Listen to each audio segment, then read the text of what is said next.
10वीच्या परीक्षेच्या paper custody केंद्रावर गैरप्रकार, 3 जणांसह 2 अनोळखी विद्यार्थ्यांविरुद्ध गुन्हा दाखल।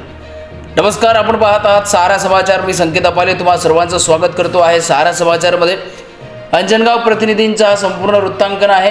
दिनांक 27 फेब्रुवारी 2026 रोजी अंजनगाव सुरजी येथील सीताबाई संगई विद्यालय DC 28 परीक्षा केंद्रावर इंग्रजी विषयाच्या पेपर दरम्यान गंभीर गैरप्रकार उघडकीस आल्याने खळबळ उडाली आहे।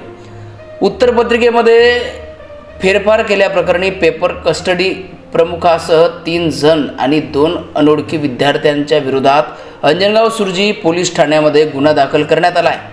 मिळालेल्या माहितीनुसार 10वीच्या इंग्रजी विषयाचा पेपर सकाळी 11 ते दुपारी 2:10 या वेळात पार पडला।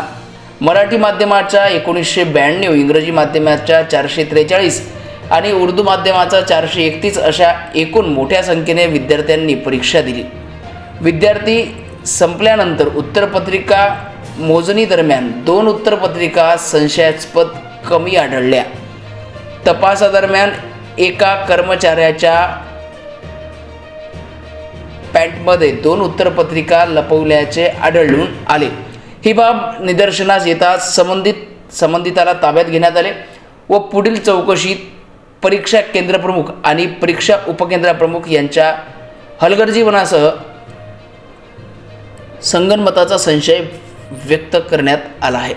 या प्रकरणी जिल्हा परिषद माध्यमिक उपशिक्षणाधिकारी रजनी नारायण शिरभाते वय 50 यांनी दिलेल्या तक्रारीवरून पोलिसांनी भारतीय दंडविधान कलम क्रमांक 316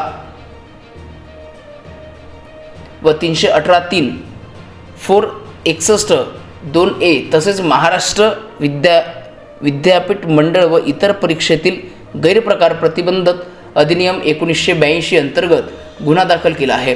आरोपींमध्ये गटशिक्षण अधिकारी सुधीर खोडे वय 57 वर्ष, शिक्षण विस्तार अधिकारी सुशील कुमार अभ्यंकर वय 55 वर्ष, अनिल हाडोळे वय 45 वर्ष यांचा समावेश असून 2 अनोळखी विद्यार्थ्यांचाही शोध सध्या सुरू आहे।